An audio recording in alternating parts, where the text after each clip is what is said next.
అందరికి కూడా నమస్కారం అండి. సహజ కవయిత్రి మాధవి, గుంటూరు. నేను చెప్పబోతున్న కవిత పెత్తి ప్రసాద్ గారి మీద. మాకు లాఫింగ్ క్లబ్లో అన్నయ్య పరిచయం.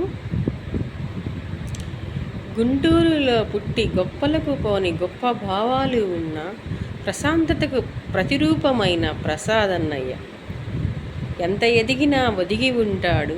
వేద మోటార్స్తో వేదభూమిలో వెలుగై ఎందరికో ఉపాధి కలిగిస్తున్న అన్నను చూసి అవని తల్లి పులకించింది. తల్లిదండ్రుల కీర్తిని నిలిపి తారకరాముని దీవెనలు పొందుతూ తరతరాలకు వెలుగవ్వాలి. సేవాభావం కలిగినవాడు, సంస్కారవంతుడు, సకల జనులకు ఆదర్శనీయుడు. ఎక్కడో పుడతారు నూటికో కోటికో, ఆ ఒకే ఒక్కడు మా అన్న పెద్దన్న అంటాను నేను. ఎవరికి హాని చేయడు,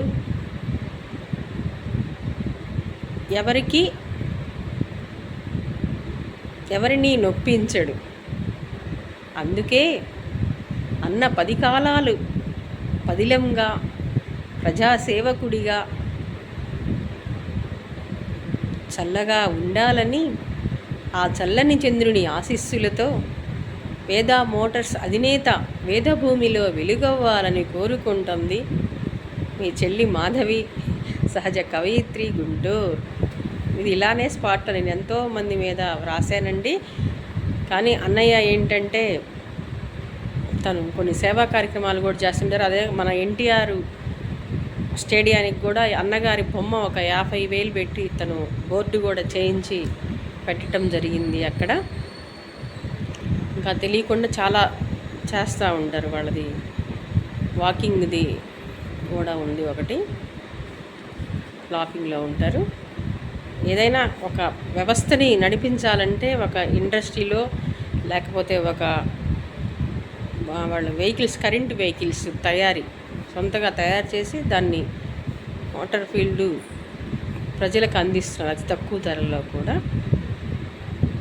ఏదైనా మనిషి తలుచుకుంటే సాధించలేనిది ఏదీ లేదు. పుడతా ఎవ్వరూ కూడా పెద్దవాళ్ళు కారు.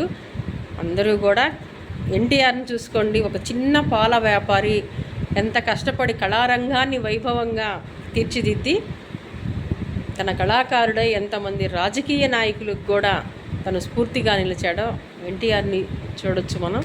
మనిషి ఎప్పుడూ కూడా అడుగు వేస్తుంటే అన్నగారిలాగా ఎదుగుతారని ఎవరు బాధపడవద్దు, భయపడవద్దు. ఒక్కొక్కళ్ళకి కలిసి రాదనుకోండి, వాళ్ళు బాధపడుతూ ఉంటారు. దానికి బాధపడవద్దు, ముందుకు అడుగేయండి, అదే కలిసి వస్తుంది.